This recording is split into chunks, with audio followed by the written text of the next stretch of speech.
Welcome to the Persuasion Pitch Podcast, where we discuss the dangers of multi-level marketing companies.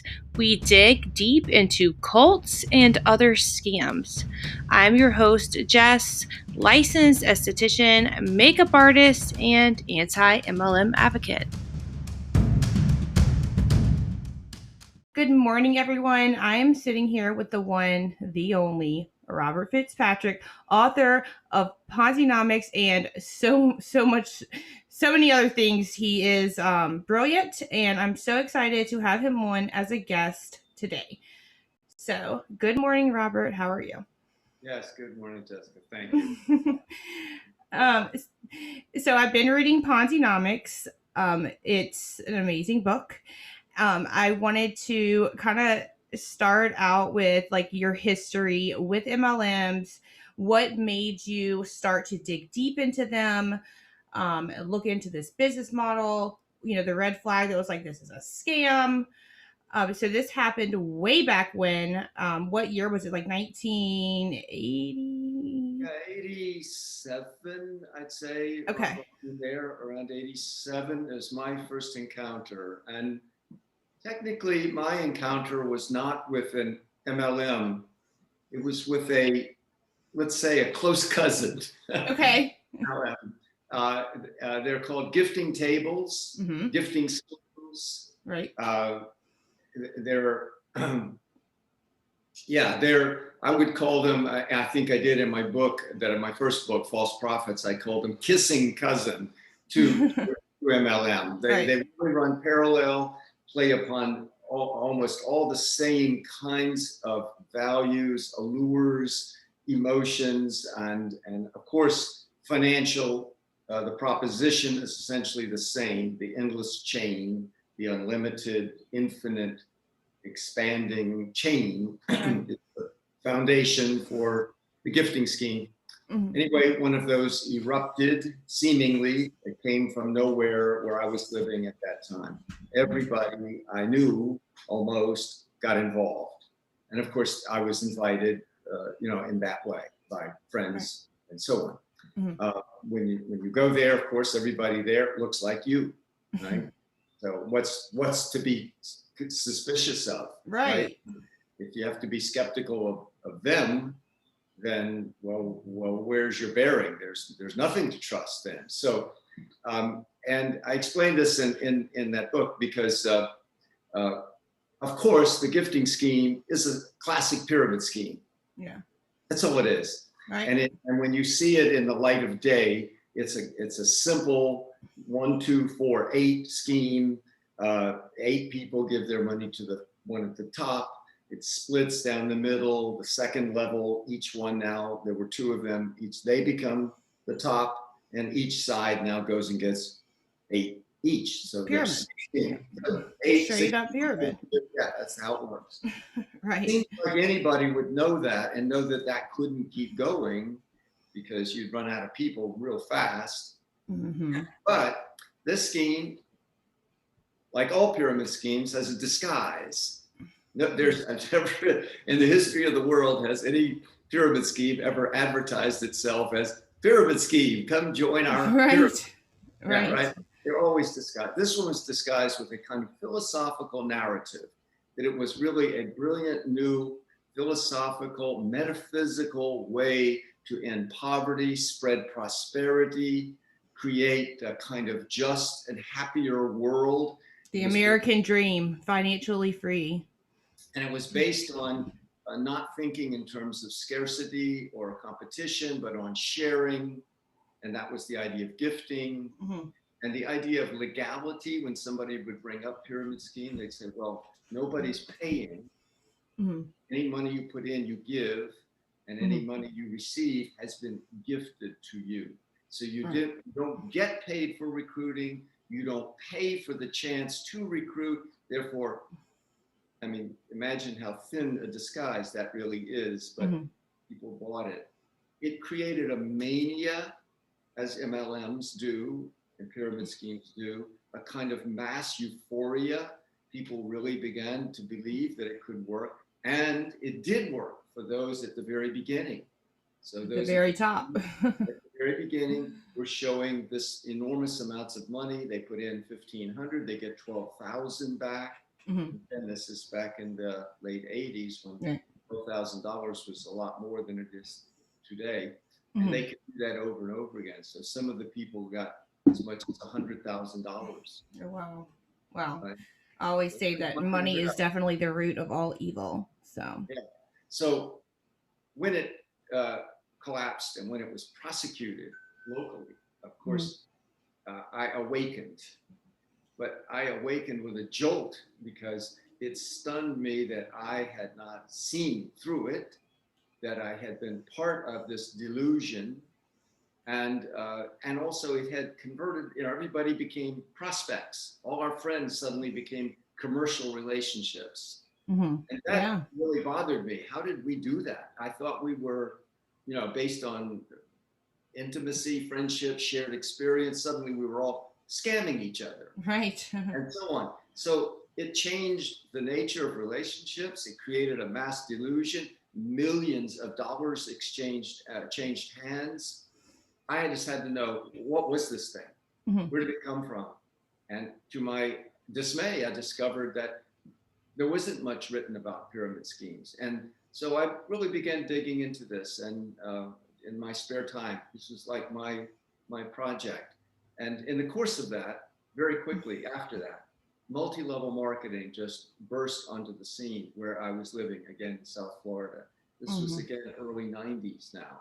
And it seemed like everybody I knew was either recruiting or being recruited. And by now, I could see clearly, same scheme, dressed up now not as gifting, but as business, sales, so on. But I could see plainly from my own life and work experience, this couldn't possibly be sales.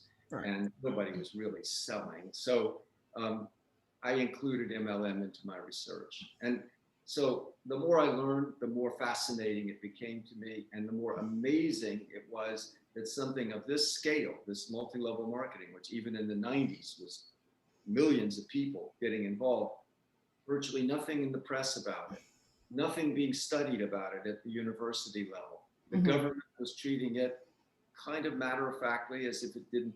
And I could see the effect it was having socially, financially on thousands of people. Right. So that resulted in writing that book, False Prophets. And after that, I was invited to be on as an expert witness in cases. The media began calling me.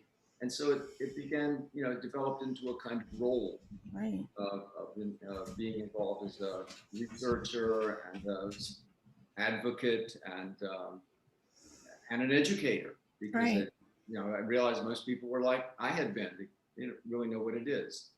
Right. Yeah. So I started researching. It just kind of happened accidentally because I broke my foot and I was laid up, and I was like, I'm going to research because I'm a licensed esthetician and makeup artist. So I focus a lot on the skincare and makeup MLMs.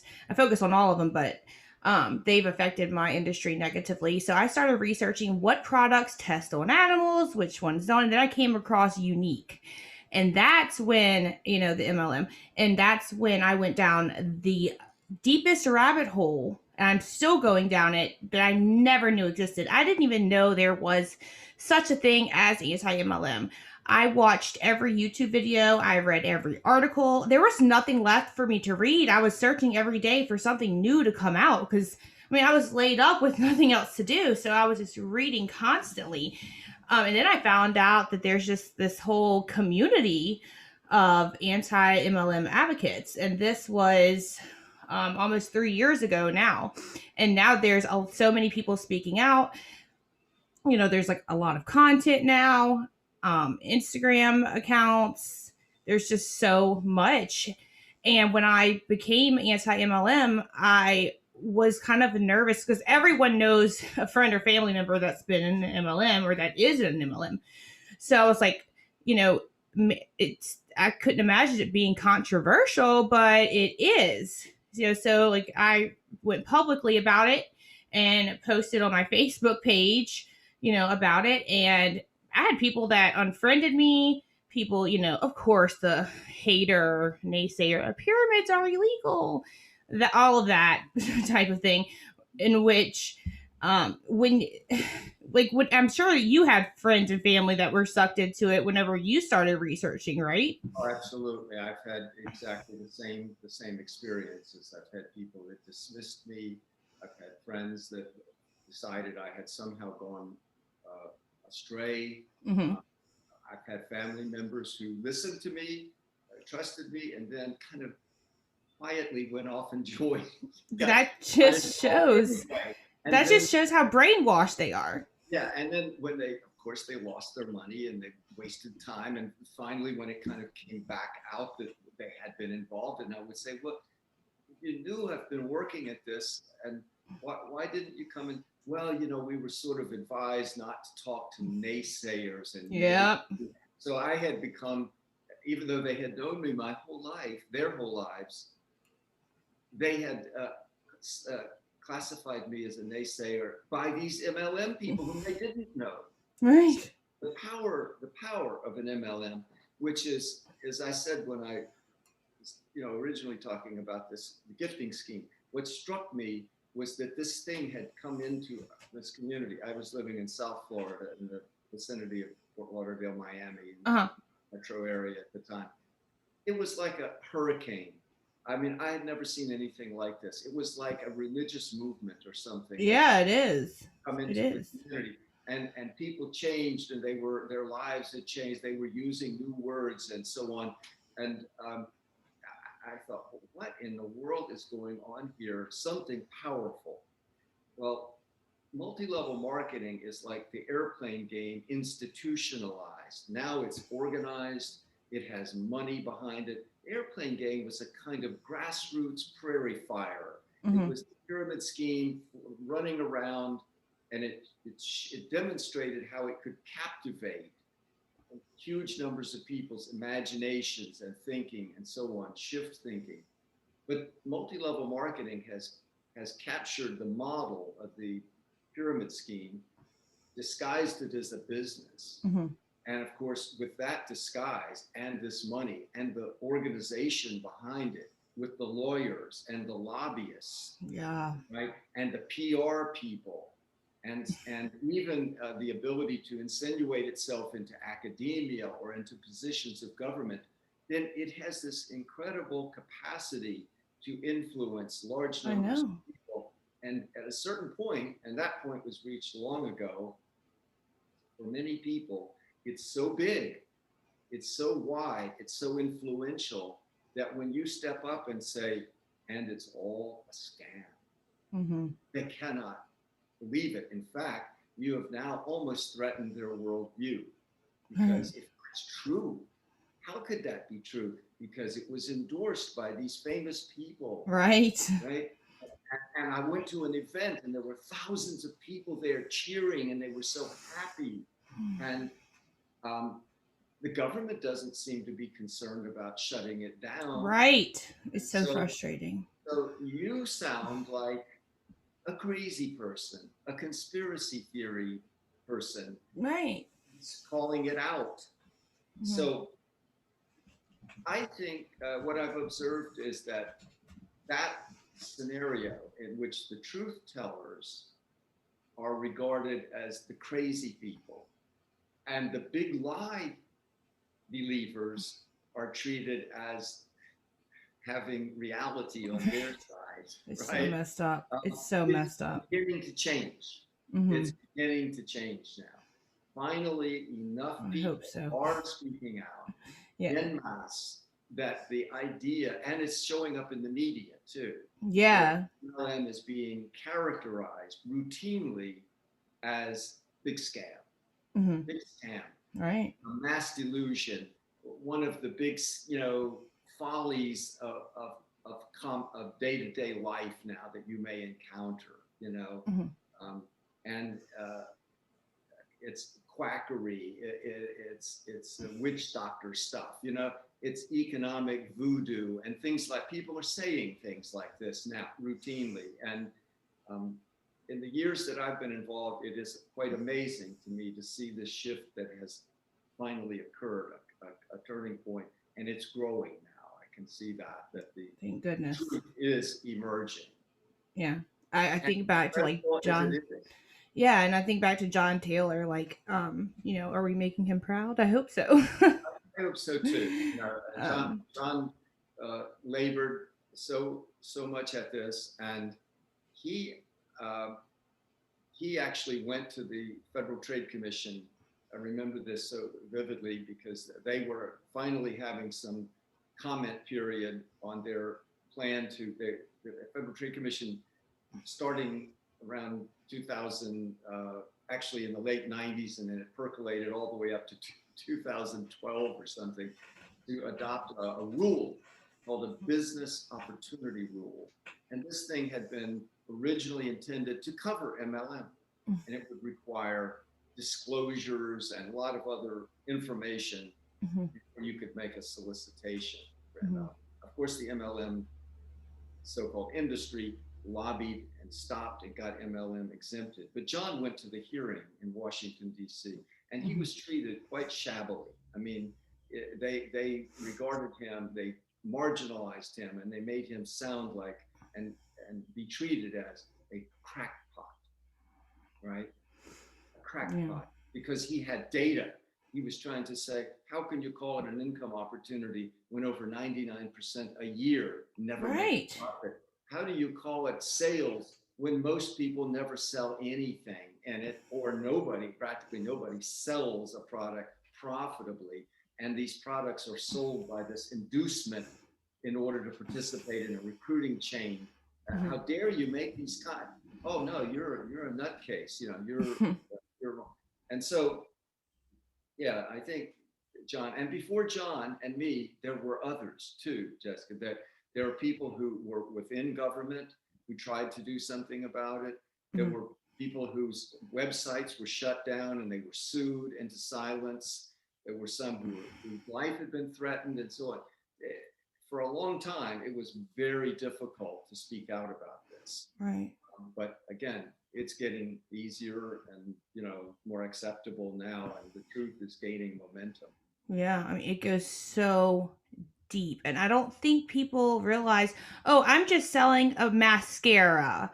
It can't possibly be anything wrong with that, but it's so much more than that. It goes so deep, like deep, deep. It's like woven into our economic system, right? Like MLMs are. Well, that's why I had to invent a word, right, Right. to describe it. And because it isn't just business by any means, it isn't even real business. It isn't just a belief either, or a kind of ideology or something. It's like you said, it's a mixture of all these things.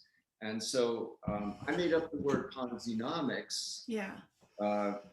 I've discovered a lot of people actually don't know who Ponzi was. Oh wow! I did a video on Charles Ponzi. That's where it originated from. I did discover that after I used the term, some people actually don't know who he is. Oh wow!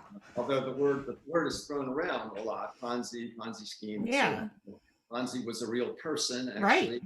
Mm-hmm. and he ran a scheme in the 1920s, Mm-hmm. and in the it was in 1920 in Boston area, and it was a classic. What we now call a Ponzi scheme. The reason it got to be called Ponzi scheme is because he called his scheme the Ponzi plan after his own name. And the Ponzi plan promised a big interest or return on your investment. You give him your money, and then he would pay you back monthly or quarterly an enormous interest rate. Mm-hmm. And of course, he claimed he had a way for this to work, but all he was really doing was taking the money from the later investors and giving it to the earlier ones. So it appeared that he had some magical way to make money. Mm-hmm. But every time he did that, he needed more investors. The more he paid, the more he needed.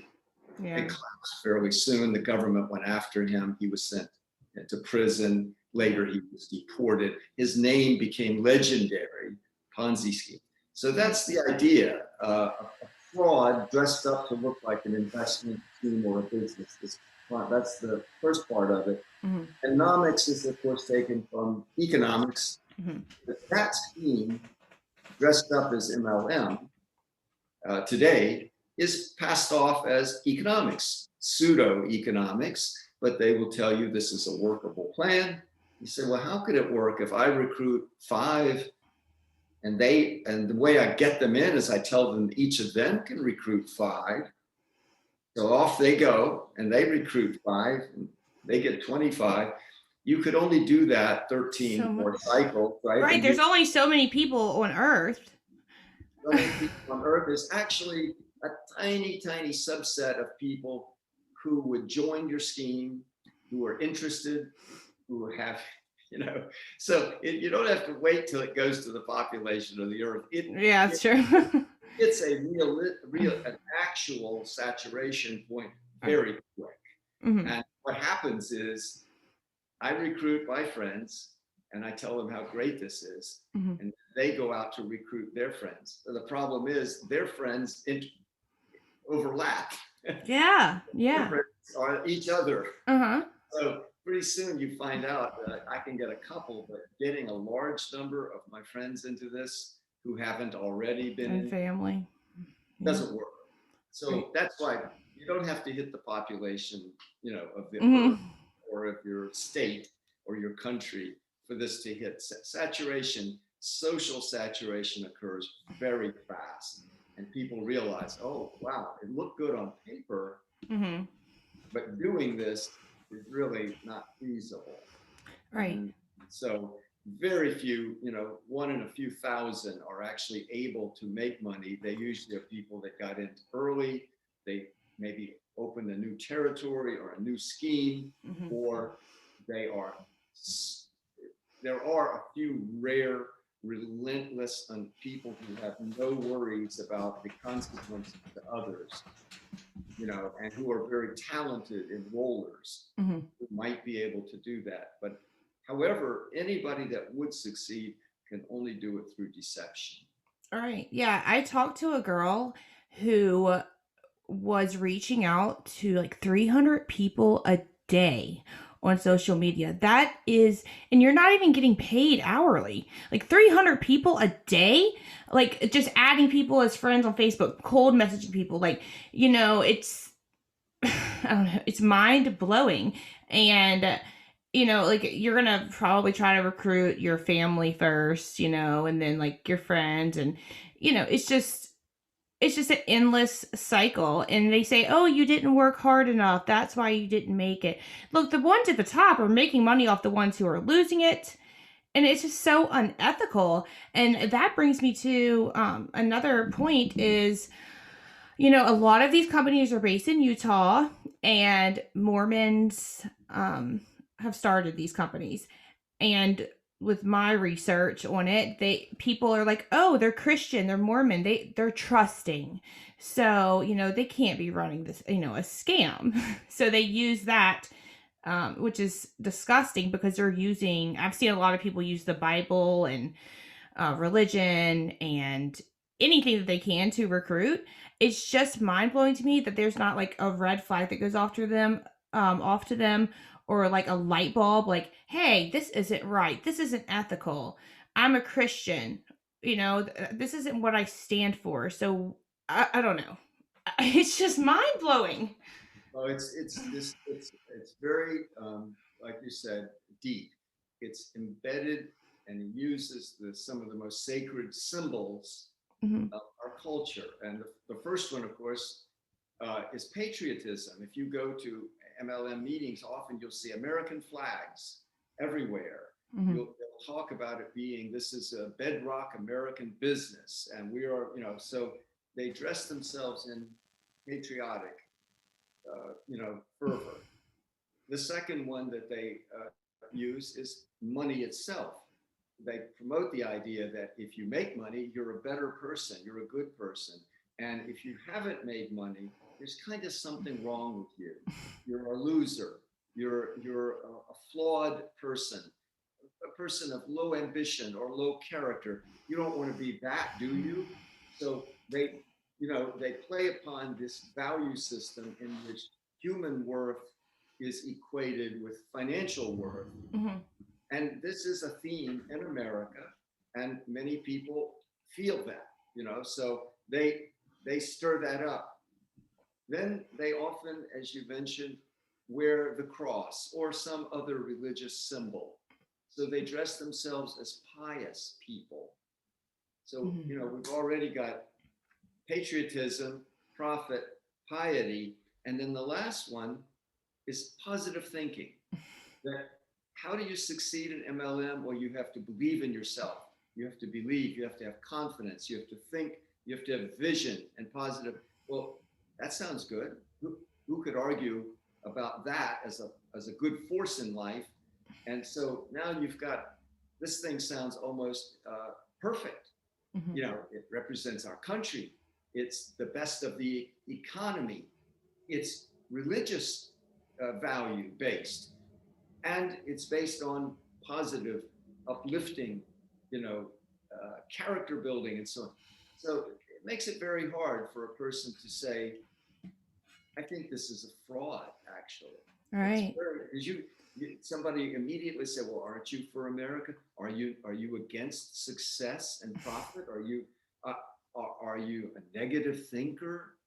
Maybe you're a loser type, right? All of those things, you kind of run the risk of falling into that if you dare question it. Right. So this is something that has really insinuated itself into the very fabric of American culture. And that's why it's able to grab so many people and captivate their imaginations and capture their souls, at least for a time, and that's why it's also very hard for someone to just point it out straight out and say, no, this is an unconscionable scam that they have profanely used these symbols. They have grotesquely deformed these values. Okay, it's like, how could that be? How could that be? But experience, reality are the main tools for telling the truth here. Direct experience, direct observation, what you see, believe your own eyes. When you see people distorting relationships, losing money, whose families are turned upside down. I've been, over these years, through Pyramid Scheme Alert, I've had so many instances given, told to me, people coming to me, telling me of divorces. Oh yeah, for sure. The spouse has become an MLM adherent, and the other spouse is asking, well, give me some evidence that you're a naysayer, you're holding me back. Yeah. To the MLM meeting, and they say, well, my spouse really is not support. Oh, really? Maybe you should get rid of that spouse that's been holding you back all these years. Wild. Yeah. I've seen my own family. We've had experiences, not in my immediate family, but not very far removed. We've seen father and son get separated, and so friendships ruined. So that's one thing you can trust if you see that going on, that should be a red flag. The data on losses is indisputable. John Taylor's data. Right. And John's data, this gets a little into the weeds. As incredible as it may seem, when he said over 99% each year, don't make a profit. But actually the situation is far worse than that. Oh yeah, I know. Way worse. You can't really frame it just in a year's time. You have to look at an MLM over multiple years. It's a long con. So they're recruiting and churning and recruiting and churning. People are coming and going. And if you step back and said to any one of these schemes, give me the numbers of all the people who joined since you created this scheme, the beginning point when it was launched to today. How many people came and went in total? Now, out of that total number, what number of them made a net profit? Right. And how many of them are still involved today? Right. If you looked at it over a longer period, it would be mind-blowing. You'd say, God, this thing has been a financial trap that thousands and thousands of people, maybe millions, fell into and are gone now and are voiceless. And the scheme is still up there claiming It's the greatest income opportunity in the And world. because they didn't work hard enough, so that's why they're gone. Blaming all of them, and so on. And that's pretty amazing, you know. Yeah, it is. And that's why I have called it the big lie. A big lie is a lie so colossal that the average person would not believe that anyone would have the audacity to make that up if it weren't true, Mm-hmm. right? It's so big, you can't really imagine someone who would tell a lie that big. Well, getting on a stage and saying, I have the greatest income opportunity in the world, and anybody can do it, and anybody that would fail is just because they don't want it, you know. Right. In a scheme in which virtually nobody ever makes a profit, when you look at the totality of it, that is seemingly almost unimaginable. Mm-hmm. Could that really be going on? You know, could something this uneconomic be claiming that it is the highest form of business? Right. It seems impossible. That's the threshold. I mean, that's the barrier too, that the truth has to break through. Mm-hmm. But it's happening. Yeah. And the DSA, the Direct Selling Association, I've seen people say, oh, we're backed by the DSA, but the DSA is no, like it's a lobbyist organization, right? So I don't know why they are holding them to such a high pedestal. Well, I guess they're just indoctrinated to hold them to such a high pedestal.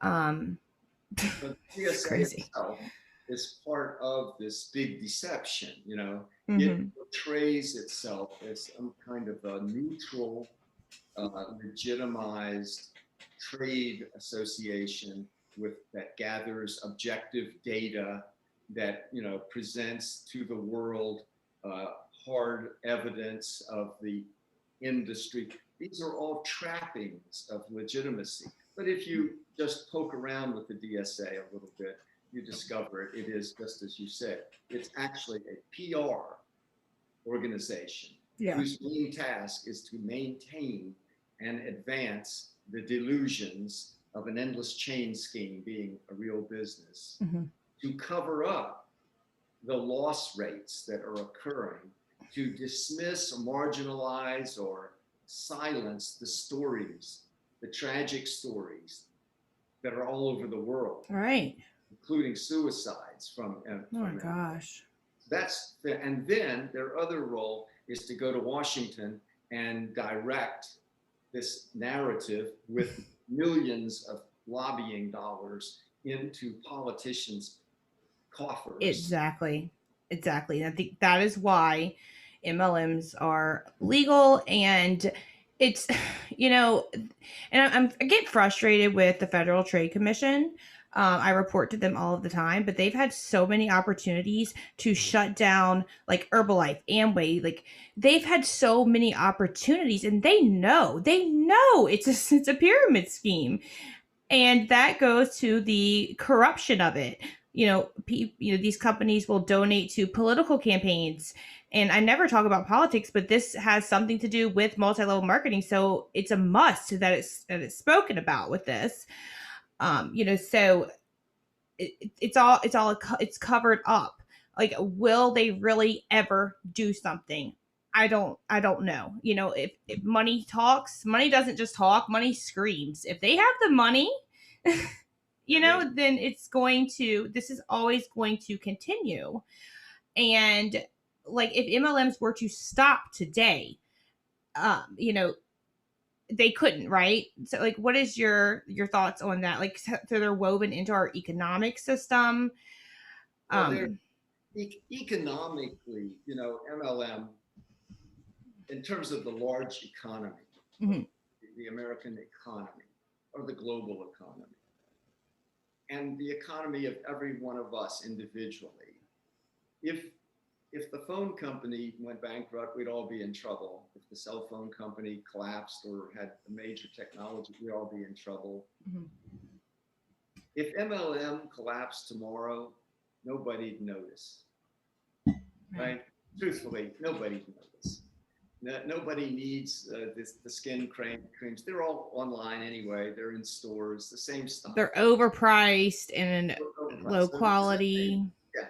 So they're not delivering any vital service or product Right. to the world, right? So they don't provide income to any but this little small cadre of recruiting crowd who would probably find some other scheme to get into. Mm-hmm. So it isn't really a significant economic, but politically, as you said, they have a big voice. And they've been working at this. And I recounted this in my book, in Ponzi-nomics, a history. A lot of people do not realize that everybody goes back to when Amway supposedly gained a ruling from a federal court that it was legal and legitimate. But if you go back to that court ruling, you discover, wait, that's not actually what really happened here. Right. It was not a federal court, it was an administrative law judge. And what really happened is the FTC could have ignored that ruling if it had to. Administrative law judge rulings are not final, not binding. They don't reflect any larger, they don't become precedent necessarily. But the FTC, which is a political organization, adopted that. And this had a lot to do with the political influence of the MLM already, even at that time, of the Amway organization. The president at that time was Gerald Ford, who had just taken over from Richard Nixon, who had resigned in disgrace from Watergate. Mm-hmm. Gerald Ford was the congressman in the very district where Amway was based. And they actually, and this was all reported in major news media at the time, they actually were able to go in for 45 minutes and talk directly, the two founders of Amway, with the President of the United States in the Oval Office about their case. Oh my God. So what happened afterwards? The FTC suddenly gives the green light to Amway. The two founders were, one was the finance chairman of the National Republican Party, and the other one was the chairman of the board of the U.S. Chamber of Commerce. Right. They had a lot of, so now not only does Amway get off the hook, get out of jail card, but Ronald Reagan is elected. They were instrumental in getting him elected. And within 2 years, even less of his election, he's at an Amway rally speaking and endorsing it. So it was a political fix from the beginning. The fix has become entrenched in our political system, and it is today quite bipartisan. So it is political, absolutely, but it's not partisan. It's not I agree 100%. I try to preach that all of the time. Yeah. So to bring it up doesn't mean, you're for this candidate or that candidate or this party or that. Exactly. I think also, speaking about the politics of it, this is another one of these nasty realities that a lot of people really don't want to look at, because it's when you say, look, people in government actually know this is a scam. The data is there for them to see too. Mm-hmm. The complaints have come in the door. They're not stupid people. They do know about this. But they have been politically influenced with money to ignore it, to turn a blind eye. And you say, really, that's how it works? You mean these public servants, these regulators, these law enforcement people are allowing this scourge of fraud and loss to occur and pretend it's not occurring? Why would they do that? You're saying because of political influence buying? And you say, yes, just that, nothing more to it than that.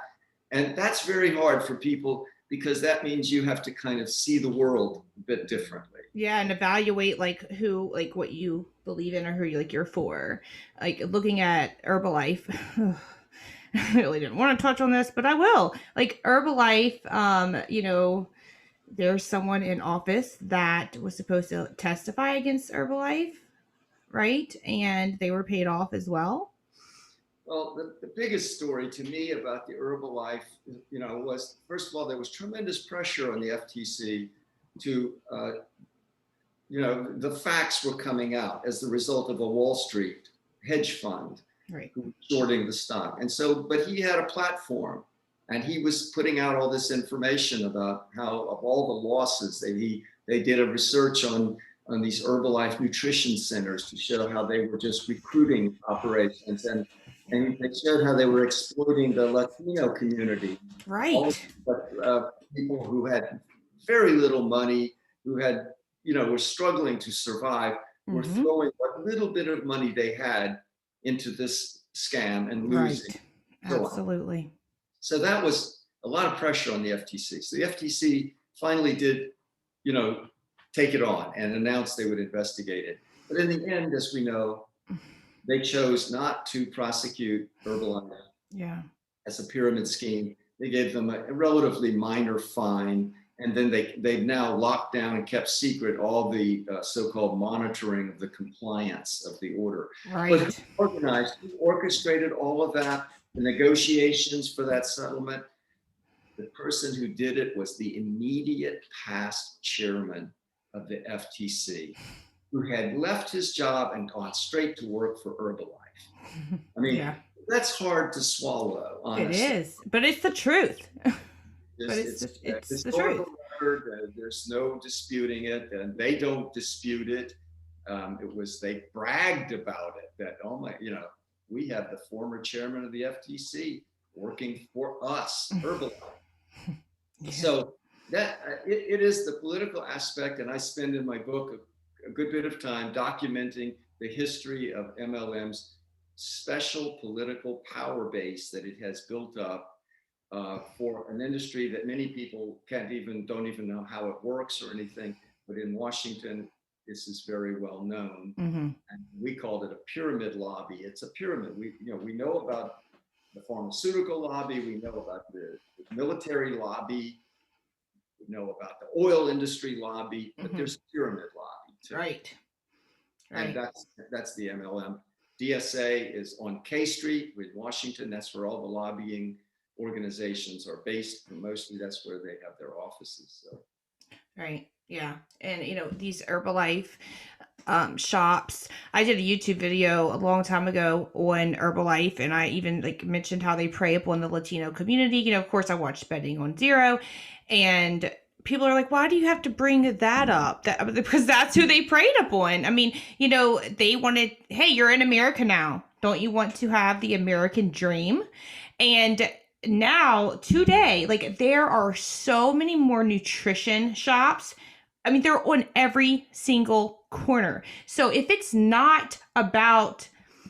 really truly about the product and not about the recruiting, why would you want your competition being across the street from you? Why would you want to recruit someone to sell the product that you're selling if that's supposed to be your competition? So that just proves even more so that it has nothing to do with the product, absolutely nothing to do with the product. Yeah, that's the kind of evidence. Like I say, it's common sense evidence. See it with your own eyes. Mm-hmm. There it is, and yet we're sort of told or asked, don't believe your own eyes. Yeah. We're telling you it's not about recruiting, it's about sales. And you say, well, give me some evidence of sales. Mm-hmm. During our conference, the MLM conference. Yeah, I watched that. Somebody had raised the question to some of the regulators there. Well, can you just name me one MLM that you, as a regulator, would declare legitimate, good, beneficial, that you could say for people, this is good company, go ahead and enroll. If you have a family member, it would be advisable for that family member to. You notice not one company was ever. Right. They won't do it. And they are all the same. Yeah, essentially they know that they're all the same. So Mm-hmm. the FTC will frequently, as other regulator bodies and in other parts of the world too, will say MLM is legitimate, and you say, okay, which ones? And they fall silent at that point. They won't actually say which ones they're talking about, but they will always kind of endorse it. But Mm-hmm. this is a question that I had to deal with the pyramid scheme alert so long. The constant question, which MLM is a pyramid scheme?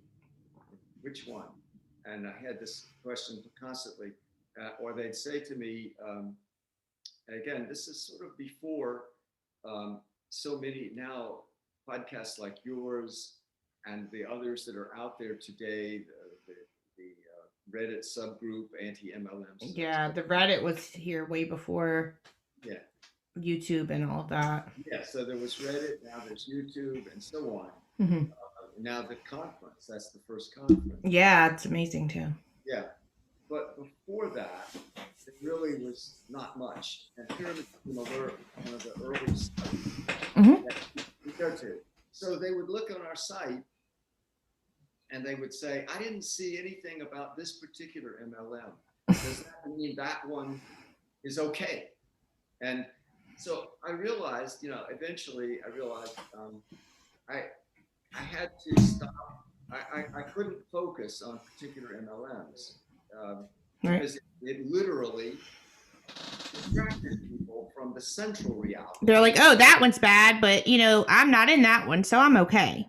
Yeah. But no. It's even worse because some MLMs actually play upon this. They'll say, we're not Amway, Right. We're not selling, new skin where you have to buy product or something. They'll come up with they disparage the other MLMs. Yeah. And there's several MLMs that actually argue we're not MLM at all. I know. I've seen people say, well, that's not an MLM. I'm like, yes, it literally is an MLM. It literally is an MLM. You can Google whatever company MLM. It is an MLM. And if especially if it's like listed on the Direct Selling Association site, I mean, you can't just tell me it's not a multi-level marketing company whenever I know for a fact it is. When John Taylor and I realized this, early on, that, oh my God, they're all exactly the same. There are no distinctions here, and it's worthless to focus on one and so on. I won't say it's worthless. Sometimes a podcaster, for example, who is focusing on one can use that one scheme to illuminate a larger picture. There's a lot of lessons to be gained, and a lot of people also will pay attention because they may have been in that one. Mm-hmm. But unless that next step is taken, it can become it can mislead you into thinking, oh, and that's why so often the pattern is people go from one to the next to the next. Right. Normally they do. I've seen a lot of people not join just one. They've joined like 2, 3. I mean, most people 3. I've seen 3 or more. It's like a pattern with them. And like, just because, for example, I would do a podcast episode on, I don't know, Rodan Fields or Beachbody, just because like I don't have whatever MLM you're with in the title, that doesn't mean it's not the same. It's still bad. It's still an MLM, and you should still not get into it. All MLMs are the same. They're the same. So something John Taylor and I eventually did, and John was really the leader on this approach. What he did is, this isn't the full picture, but it was very helpful to me and many others, I think, to say, to the question, is this MLM a pyramid scheme, or what's the difference between MLM and a pyramid scheme? That's the question I was frequently asked. So I would finally, and I recounted this in my book, I would ask the person, well, okay, we both kind of know what a pyramid scheme is. That's easy. Unsustainable, endless chain, money transfer, and so on. Mm-hmm. And you've asked me to make a distinction between that and MLM. So first of all, let me ask you to tell me what MLM is. Right. Then we'll contrast them. And of course, people discover they don't actually know what MLM is. Right. So we finally said, okay, well, let's look at MLM and break it down into its simplest components. And we'll call these components universal and defining characteristics. So, if you want to say, what's MLM? Well, just look to see if these are the defining characters that have these 4 characteristics. And we came up with just 4. 4 really constitute and define MLM. The first one is the one that really makes MLM unique. It's the endless chain proposition. The You recruit people who recruit people who recruit people who recruit people. It never ends. Mm-hmm. There's no limit. Right. There's no defined market size. Mm-hmm. This is the only business on earth that claims there is no limit to its market. So competitors don't matter, population sizes don't matter. They never change the price. The market never diminishes, no matter how many people get in it. It's unlimited. That in Right. itself is the first. The second characteristic is you always have to pay. Mm-hmm. When you show up for an MLM, you want to get in, pay. Right. So you pay and then you keep paying. Mm-hmm. So you're always putting money in, your entry fee, your purchases, your purchase quota. You're always paying, paying, paying. So pay to play. Right. So endless chain is number one. Pay to play, number two. How do you make money in this? There's a proposition here to you, right? There's a solicitation. There's a financial proposition, a value proposition, as they say. What is it? You have to recruit. Right. Right. Don't make money if you don't recruit. Yeah. No recruit, no money. So there's a recruiting mandate. Mm-hmm. Okay. So you have to duplicate yourself. You can't just go sell product. You got to enroll somebody else in being just like you. Or you won't make anything. You will not make anything. Like Josie, not the good girl. She said it so well. I love her. She said, just just selling the product, that's child's play. The real money, like if you're going to make any money, you're going to have to recruit.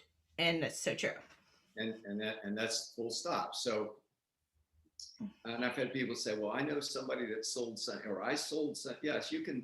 Nobody, like she said, child's play. You can go get your brother, your sister, your next door neighbor to buy something from you, but to keep selling, no, you're not going to make money that way. Right. You have to recruit. So recruiting is required. And finally, the last thing, and this is the one that most people don't see.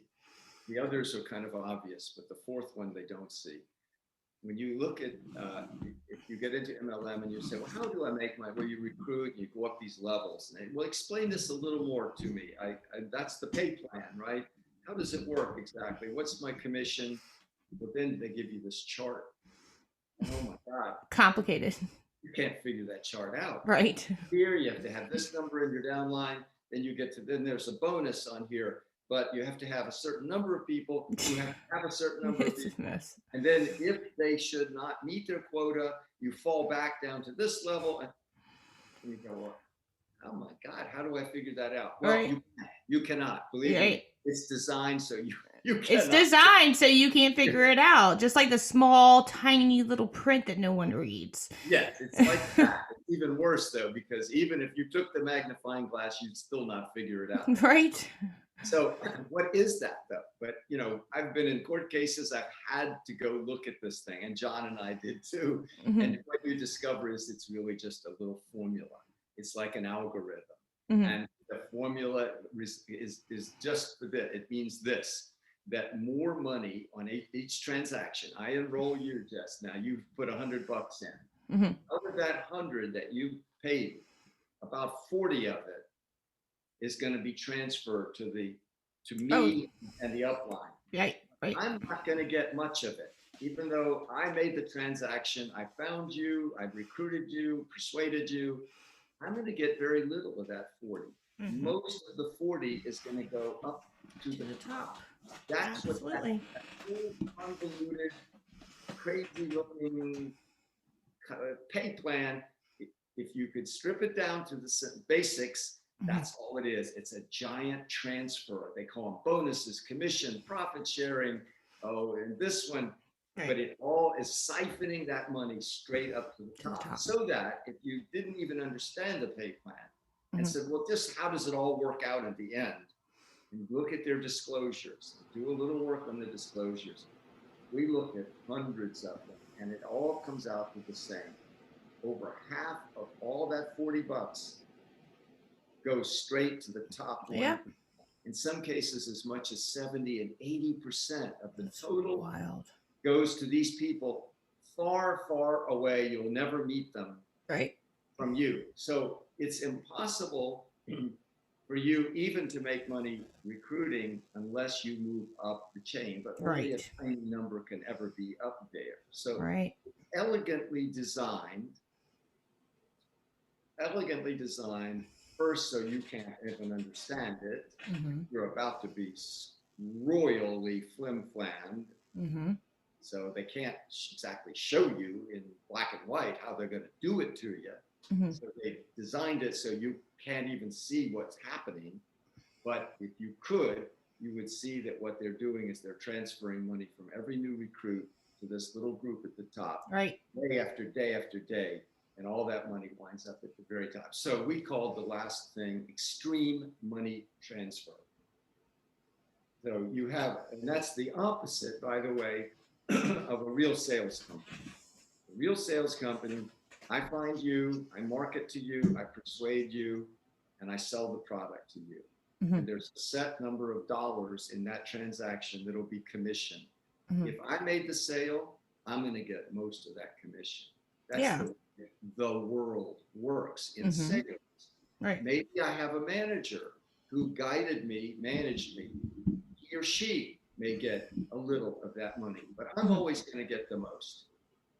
Way, way at the top of the sales company, maybe they'll get a tiny little percent of that transaction. Mm-hmm. MLM turns it on its head, flips it upside down so that the person's doing the transacting down there at the bottom of the pyramid get virtually nothing, and the people at the top get almost everything. So endless chain, pay to play, recruiting mandate, extreme money transfer. That defines an MLM. I don't care which MLM you look at, hundreds and hundreds of them. They all have exactly those characteristics. So doesn't matter whether they sell lipstick or life insurance, or vitamin pills. Or water. They have a water MLM. Water, it's or wild. coffee, or chocolate, yeah. or whatever it might be. Anything. Yeah. Yeah. It doesn't matter. Leggings, it just anything. Doesn't matter. They're all exactly the same way. Yeah. And a lot of people say, well, it's not a pyramid scheme because we have a product. That's BS.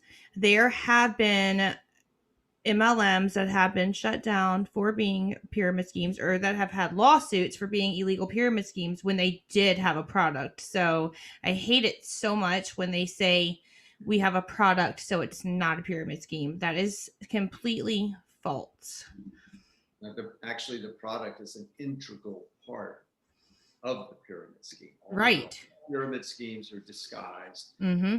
Ever going to see a pyramid scheme with a big sign saying, join the pyramid scheme. Right. The pyramid scheme. No, they always have a disguise. In an MLM, one of the elements of the disguise is a product. The product is used to launder the money transfer that's occurring.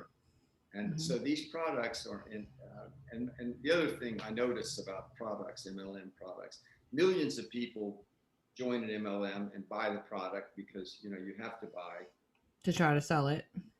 Just try to sell it, or you have a quota that you have to meet every quarter or month, rather to stay active, to stay qualified as active, and so on, eligible for the commissions and so on.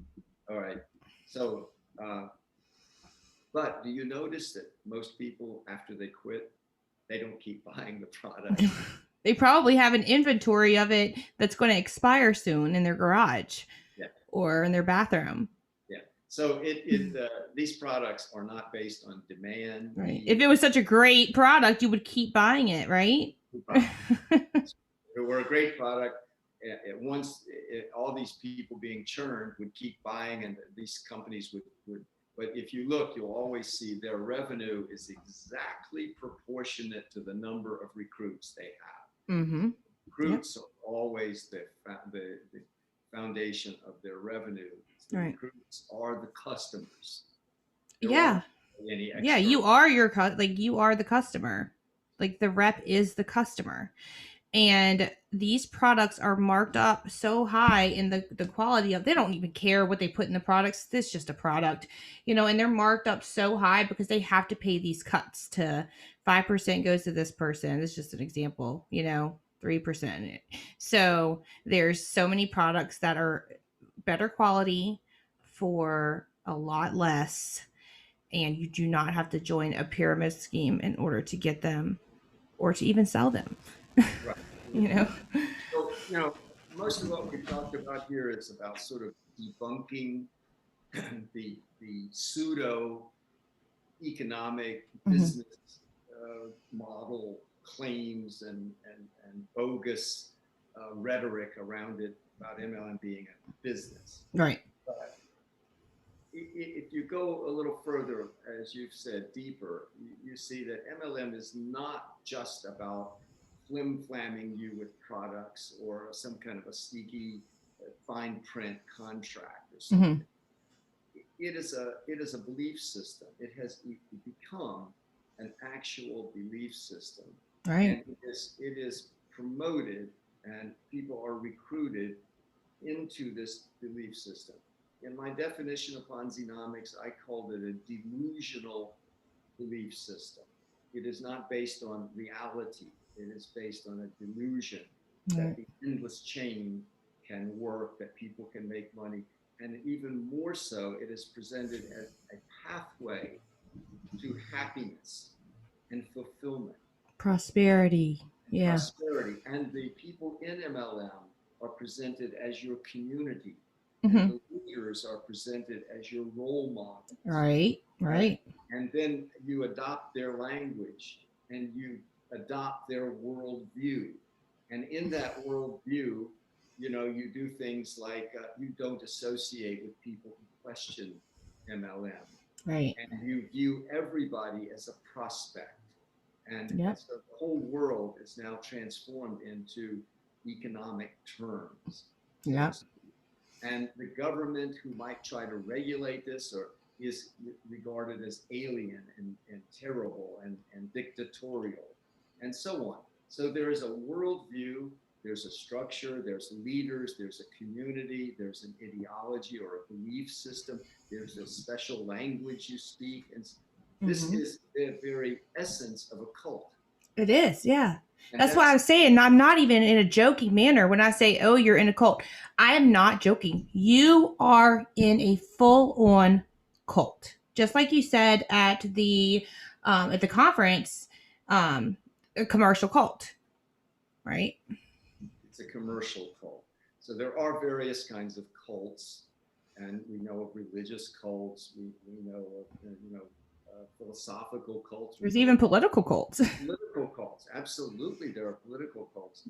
But what is a commercial cult? And a lot of people don't understand that there could be. First of all, business itself is very. If it were a real business, it couldn't be a cult, because business is manageable and measurable. Mm-hmm. Business is not religion. Business does not talk about infinity and happiness. It talks about profit, hours, product, Right. competitors. This is, It shouldn't change your behavior. yeah, You shouldn't cut people off. Like, you don't cut people off that don't believe. Like, yeah. yeah, that's right. And business is also is defined. You have business, and then you have the rest of your life. You Mm-hmm. don't come to a company and they say, now, when you go home, you can't watch this movie and you can't speak to that. You say, wait a minute, Yep. it's none of your Right. business. And you must talk about this all the time, Yeah. constantly. So, yeah. So a lot of people have a hard time grasping that a commercial, which is just a way of saying MLM is not business, really. It's something disguised as business, Mm-hmm. but it traffics in the language of business. It traffics in profit and so on. It has products, so it looks like a business. The other thing about cults that most people, two other things about cults that I'll say quickly that cause people they don't grasp that it's a cult. One is most cults are perceived to be relatively small. They're not everywhere. You do run into, we've seen the Moonies, or Right. seen Scientology, but these are still relatively small organizations. But MLM is huge. Huge, massive. And so a lot of people think just on its face it couldn't be a cult because it's so big. But because it's an economic cult, it has used the values that are almost universal.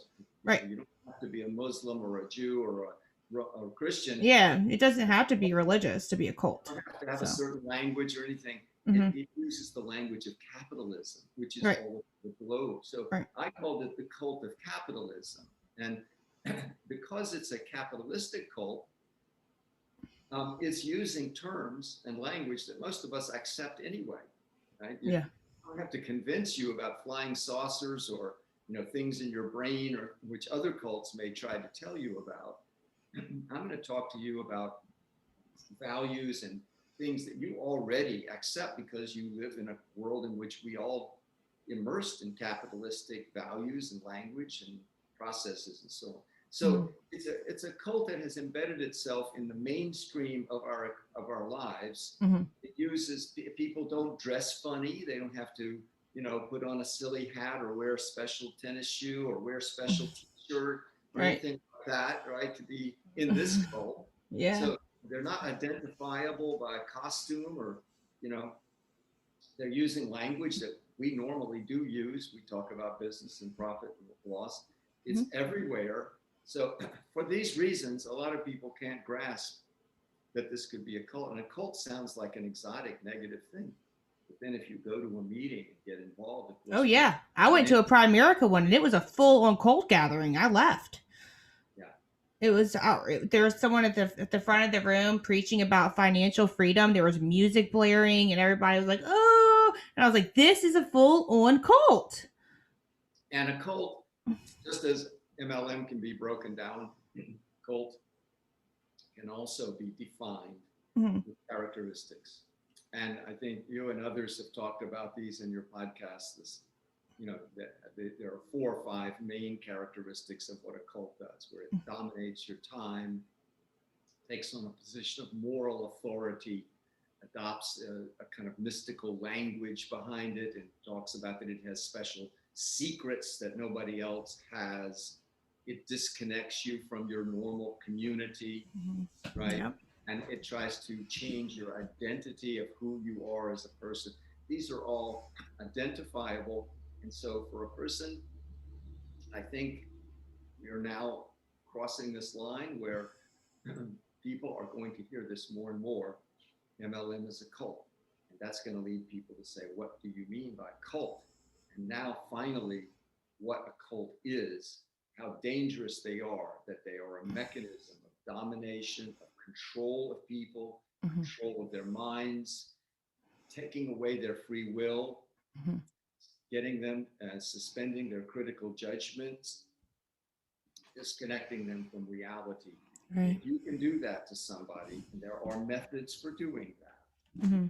You've done, and MLM uses those methods. If you do that, you can gain almost complete control over somebody. Right. That's why we now refer often to MLM people as bots. Right. Hun bots. Robotically. Hey, hun. They're acting robotically because somebody else has control. Yeah, they're copy and pasting, and they're like taking out and putting your name in it. And if you are losing money, just like the majority do, why wouldn't you leave then? That brings it back to, it's because of like the bite model. It's because it's a cult. That's why you like the feeling of being wanted, your girls, your group of people, and that's what it is. Yeah. So that's something that's not beyond understanding. You said the bite model, that simplifies it. And I think the more cultism is demystified and identified as a mechanism of gaining extreme control over people, that it is a very dangerous, and it is used by dictatorships, right? It's used by religious fanatics and so on. And it is used in the case of running pyramid schemes too. Right. Absolutely. That's really what it is. So I've defined it, and I've used the label cultic racket or pyramid cult, commercial cult. All of these are terms that define what MLM is. And I know for many people, it's hard to accept something as dangerous, harmful, and deceptive as what I'm describing as something so commonplace and ubiquitous here in our lives today. and something that the government has turned a blind eye to, and so on. But I used in my book the example that smoking cigarettes was like that before. Everybody could smoke cigarettes. Everybody did smoke cigarettes. Doctors endorsed smoking cigarettes. Right. It was sexy. It was called fun. It was never called addictive. It was never called killing or lethal. The word cancer, lung cancer, and so on were never mentioned until gradually the truth came out. Right. And as it came out, the cigarette industry did everything in its power to prevent it. It credited researchers and professors, right? They punished news media by withdrawing their advertising. They lobbied with millions of dollars Congress to let them continue. But gradually the truth came out more and more. Right. Then we got the labeling and the restrictions and the knowledge of it. The warning on the label or the thing. I think MLM is going to move similar. Yeah, that's a great way to put it. Yeah, and I am hoping that in my lifetime, which I feel like it will. I just, maybe it's because I've wrapped myself I surround myself with the like-minded people that are anti-MLM. Maybe it's because I'm in tons of anti-MLM Facebook groups and because I read it all the time. But I do feel like it is changing and there's more awareness, coming out and more content coming out.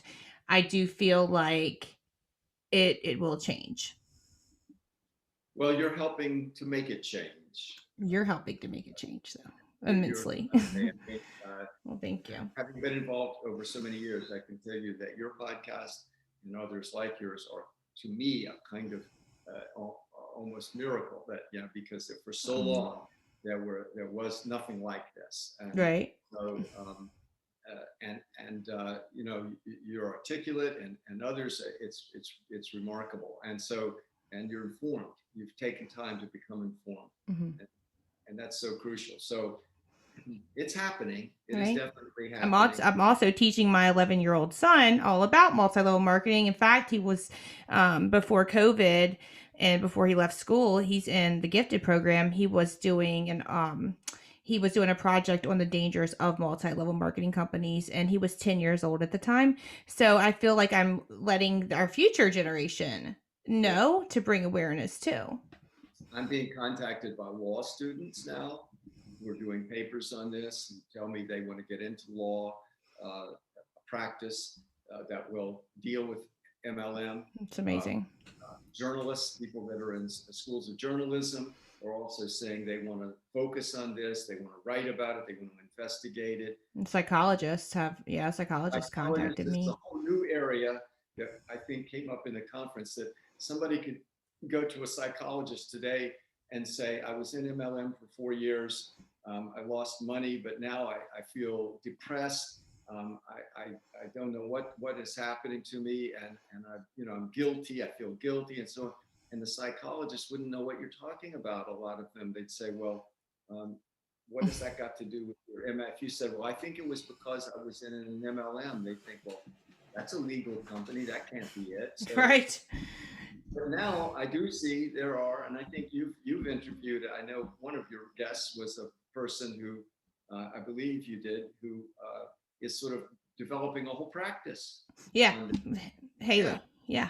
Yes, Haley O'Brien. So, I mean, that's a very positive sign. Yes, and I think, but it will have to be even more. There'll have to be seminars on this, and from a psychological standpoint. You can't do it one at a time. You can't make it like a private practice only with one person coming in paying a fee by the hour or something. That won't reach enough people. So that's happening. So journalism, the law, and psychology. I mean, this is what's this will break the spell that MLM has sort of held over society for some years now. Right.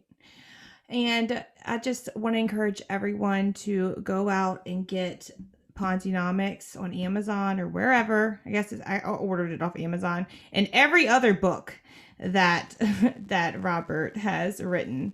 It's everything. And he has a website. It's a pyramid scheme alert and I'm going to leave everything linked.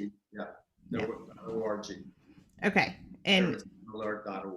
.org, my bad. Yeah. I'm going to leave it linked below, though, in the show notes so everybody can find it. So thank you so much for your time today. I really appreciate it more than you know, sitting down with you and talking to such a legend within the anti-MLM community. Well, thank you for having me on too, and exploring all these subjects. It was very interesting and enjoyable. All right, thanks. Okay, bye-bye. Bye.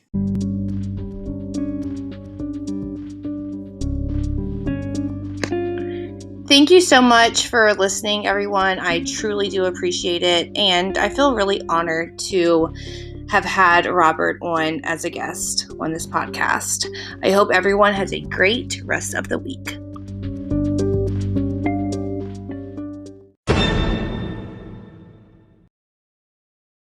Really quick, everyone, if you listen on YouTube, I do not put all of the podcast episodes on YouTube. So in order to listen to all of them, you can listen on every single podcast platform this podcast is available on. So I would love for everyone to listen over there. Or if you want to continue to listen on YouTube, that's fine as well. Also, I have updates that I came out with on my podcast that's not on YouTube, so just check for those. Thanks.